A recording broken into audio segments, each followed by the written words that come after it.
পুলিশের নতুন মহাপরিদর্শক নিয়োগ দেওয়া হয়েছে। মঙ্গলবার স্বরাষ্ট্র মন্ত্রণালয়ের এক প্রজ্ঞাপনে এই নিয়োগ নিশ্চিত করা হয়। প্রজ্ঞাপনে বলা হয়, মোহাম্মদ মঈনুল ইসলামকে পুলিশের নতুন মহাপরিদর্শক নিয়োগ করা হয়েছে।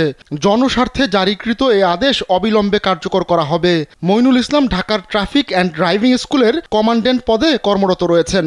এর আগে পুলিশ মহাপরিদর্শক চৌধুরী আব্দুল্লাহ আল মামুনকে অব্যাহতি দেওয়া হয়। মঙ্গলবার রাতে তাকে অব্যাহতি দেওয়া হয়। এ সংক্রান্ত একটি প্রজ্ঞাপন জারি করে জনপ্রশাসন মন্ত্রণালয়। তাতে বলা হয়, চৌধুরী আব্দুল্লাহ আল মামুনের সঙ্গে সরকারের সম্পাদিত চুক্তিপত্রের অনুচ্ছেদ 7 অনুযায়ী পুলিশ মহাপরিদর্শক পদে তার চুক্তিভিত্তিক নিয়োগ বাতিল করা হলো। এ প্রজ্ঞাপনে রাষ্ট্রপতির আদেশক্রমে উপসচিব ভাস্কর দেবনাথের সই রয়েছে। কোটা সংস্কার আন্দোলনে পুলিশের অতিরিক্ত বল প্রয়োগ নিয়ে প্রশ্ন ওঠে। এতে দেশব্যাপী ক্ষোভ ছড়িয়ে পরে অসহযোগ আন্দোলনে আক্রমণের শিকার হয় পুলিশ। এরই ধারাবাহিকতায় প্রধানমন্ত্রী হিসেবে শেখ হাসিনা সোমবার পদত্যাগ করলে অনেকেই আত্মগোপনে যান। সেই তালিকায় ছিলেন চৌধুরী আব্দুল্লাহ আল মামুনও।